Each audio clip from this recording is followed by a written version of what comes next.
Leitura em áudio do livro Sofrimento Nunca é em Vão, de Elizabeth Elliot, pela Fiel Editora, capítulo 4, Gratidão, parte 2.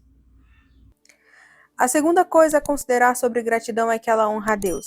Tirei essa ideia diretamente da Bíblia, do Salmo 50, versículo 23, que diz: Quem me oferece sua gratidão como sacrifício, honra-me, e eu mostrarei a salvação de Deus ao que anda nos meus caminhos. Versão NVI. Ele me honra e prepara o caminho, de modo que eu posso lhe mostrar a salvação de Deus.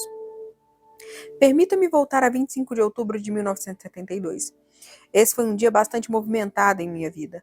Encontrei um apartamento para minha mãe, que estava se mudando da Flórida para Massachusetts, para estar perto de 3 dos seus 6 netos. Isso foi algo importante que aconteceu naquele dia. Então, o filho de uma amiga muito próxima foi morto num acidente de trânsito. Eu recebi a visita de uma jovem que tinha um filho de 3 anos com uma séria anomalia cardíaca. E nós nos sentamos em minha sala de estar e conversamos sobre as lições que Deus estava ensinando a ela em meio a tudo aquilo. E, entre essas lições, estavam a aceitação e a gratidão. A condição da criança era tal que os médicos lhe disseram que ela nunca saberia se o encontraria morto em sua cama ou em seu cercadinho. E não havia nada a fazer até ele completar 4 anos, mas talvez ele não chegasse aos 4. Então, naquele mesmo dia, meu marido precisou ir ao hospital por causa de um nódulo em seu lábio.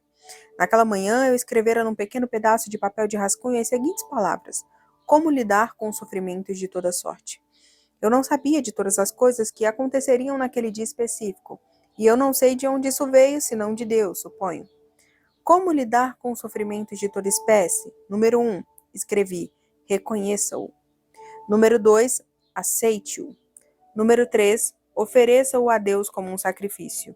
E número 4, ofereça também a si mesmo. Ora, se eu tive uma premonição de que algo sério iria acontecer, ou se eu estava apenas revisitando as lições de outros anos, de fato não me lembro. Mas, naquela mesma tarde, o médico nos disse que meu marido tinha câncer. A próxima coisa foi um sangramento em outro local que nada tinha a ver com aquele nódulo. Estávamos cheios de medo, ressentimento e preocupação.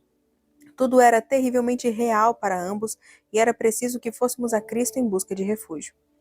Você pode imaginar os diálogos que comecei a ter com Deus àquela altura. Senhor, já não passamos por isso antes?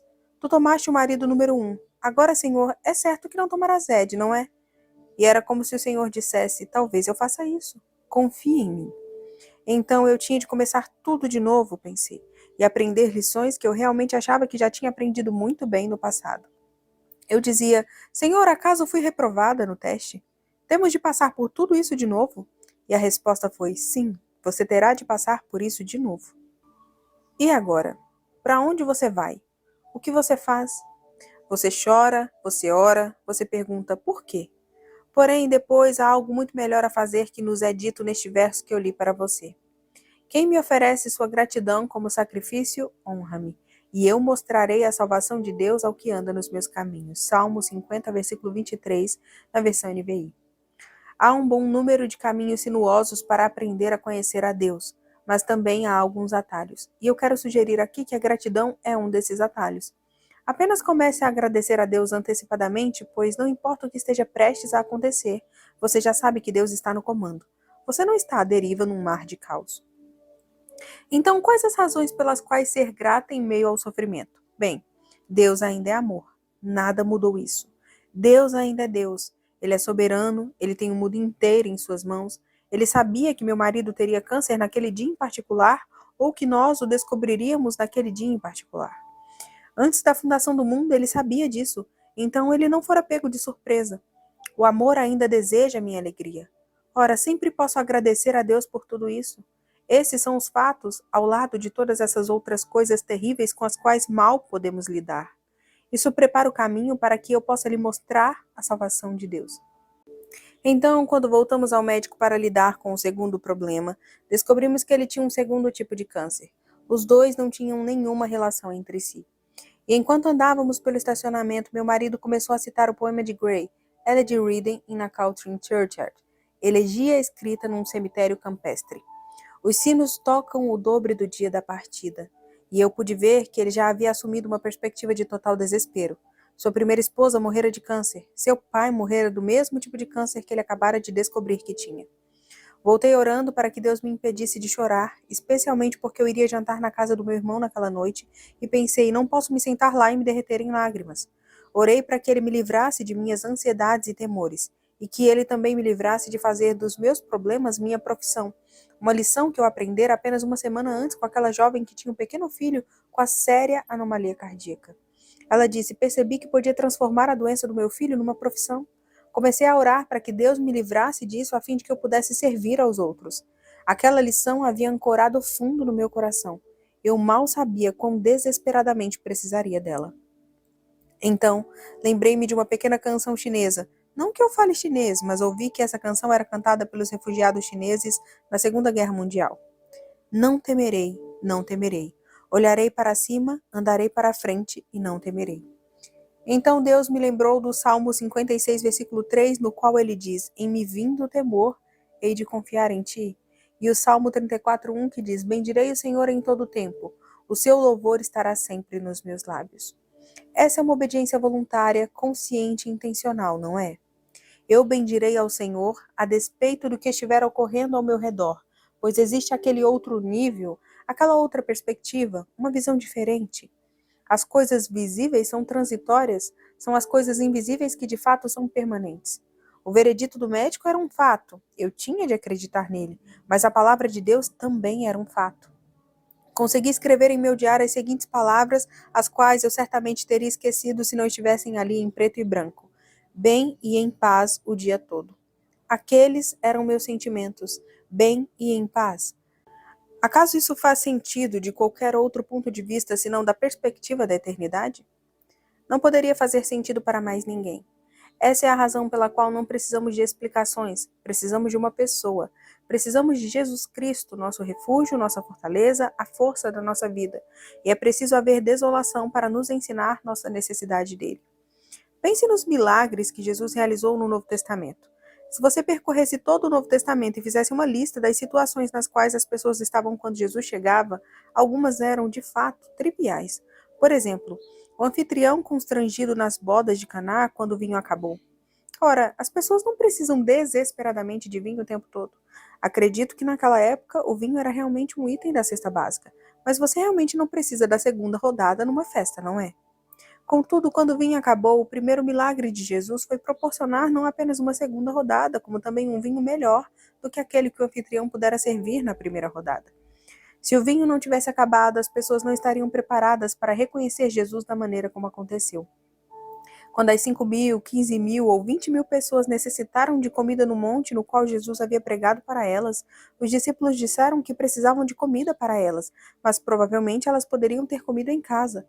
Não acredito que elas pudessem realmente morrer de fome no caminho da montanha até suas casas.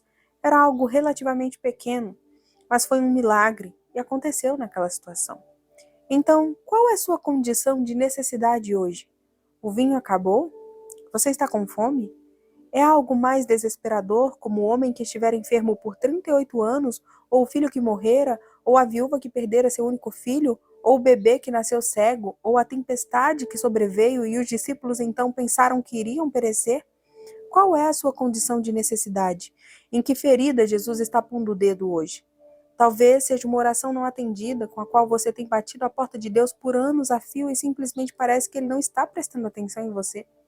Talvez seja algum ressentimento profundo em seu coração pelo fato de alguém tê-la machucado, de alguém ter lhe feito algo que, humanamente falando, é imperdoável. Perdão é para delitos reais. Não é como pedir desculpa quando você pisa no pé de alguém por acidente. Desculpe-me é uma coisa, mas perdoe-me é para delitos reais. E Jesus vem à nossa vida nessas condições de necessidade. E se o reconhecermos por causa de nossa necessidade, então poderemos receber seja lá o que ele tenha preparado para nos oferecer. A graça do perdão, a paciência para esperar pela resposta àquela oração, a cura ou a serenidade em meio aos piores momentos de sua vida. Seja o que for, você pode receber e dizer, obrigada, Senhor. Nunca agradeci a Deus pelo câncer. Nunca agradeci a Deus especificamente por alguns índios terem assassinado meu marido. Não penso que precise agradecer a Deus pelo câncer ou pelo assassinato. Mas preciso sim agradecer a Deus porque exatamente no meio daquela situação, o mundo ainda estava nas mãos dele. Aquele que mantém todas as galáxias orbitando no espaço é o mesmo que me sustenta em sua mão. As mãos que foram perfuradas na cruz são as mesmas mãos que sustentam o sete estrelas. As mãos que foram impostas sobre o velho João quando ele estava ali na ilha de Patmos, e a voz, que era como o som de muitas águas, lhe disse: Não temas, eu tenho as chaves. No começo deste capítulo, mencionei que lhe diria 3 coisas relevantes para a gratidão em meio ao sofrimento. Não creio que tenha especificado qual seja a terceira, mas já falei sobre ela. A primeira é que a gratidão e a aceitação distinguem o crente. A segunda é que a gratidão honra a Deus. E o terceiro princípio relevante para a gratidão diante do sofrimento vem da segunda metade do mesmo verso que já mencionei, o Salmo 50, versículo 23. Quem me oferece sua gratidão como sacrifício, honra-me, e eu mostrarei a salvação de Deus ao que anda nos meus caminhos. Versão NVI. A gratidão prepara o caminho. É precisamente nessas situações tão dolorosas, ter o que você não deseja, desejar de todo o seu coração algo que você não tem, que a ação de graças pode preparar o caminho para Deus nos mostrar sua salvação. 10 semanas depois daquela consulta médica, escrevi em meu diário: Uma já se foi, faltam 29. Ontem, Ed teve sua primeira sessão de radioterapia. 3 minutos e meio sob a mira de uma máquina do tamanho de um vagão, fazendo barulho de 3 barcos a motor. Sinais de perigo e alta voltagem pelo corredor, medicina nuclear na porta, sistema de alarme, a neve da manhã sobre o solo. Os arbustos sem folhas contra um céu azul. A pequena silhueta maltrapilha de Macduff, meu cão terrier, correndo pela neve. Tudo isso na ação da máquina de radioterapia e nós mesmos, seguros na mão daquele que sustenta o sete estrelo. A mão que agora está novamente estendida sobre nós em amor. E suas amorosas palavras: não temam, não se atemorizem. Eu sou aquele que morreu, estou vivo e tenho as chaves. Lembrem-se de Elias e de seus servos sentados ali no monte, e de repente o monte estava cheio de cavalos e carruagens de fogo rodeando Elias. Eles não puderam vê-los, senão com os olhos da fé. Do mesmo modo, você e eu não fazemos ideia do que está acontecendo no mundo invisível. Apenas temos uma ideia de que tudo ocorre para o nosso aperfeiçoamento, para a nossa plenitude, para a nossa bênção final. Encerra este capítulo com mais um verso dos Salmos, especificamente o Salmo 55, versículo 22. Confie os teus cuidados ao Senhor e Ele te susterá. Jamais permitirá que o justo seja abalado. Para minha surpresa e deleite, descobri que a palavra cuidado no hebraico é a mesma palavra para dádiva. Essa é uma verdade transformadora para mim. Se eu agradecer a Deus por essa mesma coisa que está me matando, posso vaga e frouxamente começar a vê-la como uma dádiva. Posso perceber que é precisamente por meio disso, algo tão distante do que eu teria escolhido para mim, que Deus quer me ensinar seu caminho de salvação. Eu tomarei o cálice da salvação e invocarei o nome do Senhor. Eu direi sim, Senhor. E eu direi obrigada, Senhor. É precisamente nessas situações tão dolorosas, ter o que você não deseja, desejar de todo o seu coração algo que você não tem, que a ação de graças pode preparar o caminho para Deus nos mostrar sua salvação.